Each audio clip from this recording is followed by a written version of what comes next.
Nicolas Dose, on va souffrir, disait hier Emmanuel Macron en parlant de l'économie française. Sauf qu'il y en a qui souffrent déjà, notamment Conforama, qui est ce matin au bord du gouffre, vendeur de meubles qui allonge la liste des grandes enseignes très fragilisées. C'est quoi le problème particulier d'ailleurs de Conforama? Le même que pour les autres, c'est là où c'est intéressant en fait. Le problème est exactement le même schéma, 3 points. Le premier point, ce sont des entreprises qui allaient mal avant le Covid. Et Conforama était en procédure de redressement avant la pandémie.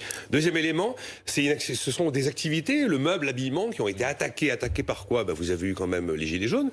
Puis ensuite, on a eu les grèves à répétition sur les retraites. Et voilà que le Covid vient pour les achever. Et puis troisième élément, quand vous avez des Français qui dépensent moins et qui épargnent plus, évidemment, l'habillement et l'ameublement font partie des budgets qu'on coupe en premier. Alors il y a deux espoirs pour Conforama. Peut-être un prêt garanti par l'État qui pourrait être débloqué dès cette semaine.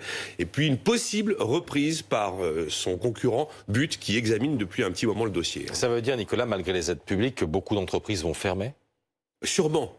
Et notamment celles qui étaient déjà fragiles avant. Et puis on peut mettre tous les amortisseurs qu'on veut, les aides publiques que l'on veut. Ça ne fait que reporter les effets. Les effets sur l'économie, le fait d'avoir mis l'économie à l'arrêt pendant 2 mois. Alors on peut citer les enseignes qui vont mal. Alinéa, là aussi, c'est de l'ameublement. Naf est en redressement judiciaire. Idem pour les chaussures André. Taïtrac aussi.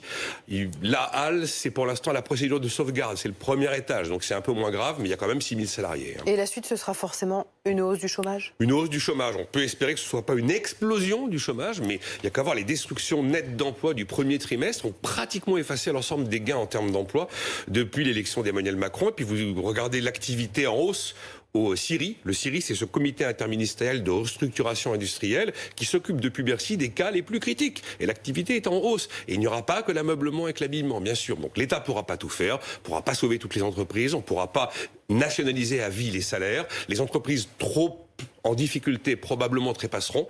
Mais dans l'immédiat, dans l'urgence, si on pouvait laisser en l'état à 100% la couverture du chômage partiel au mois de juin, ce serait déjà pas mal. Merci Nicolas.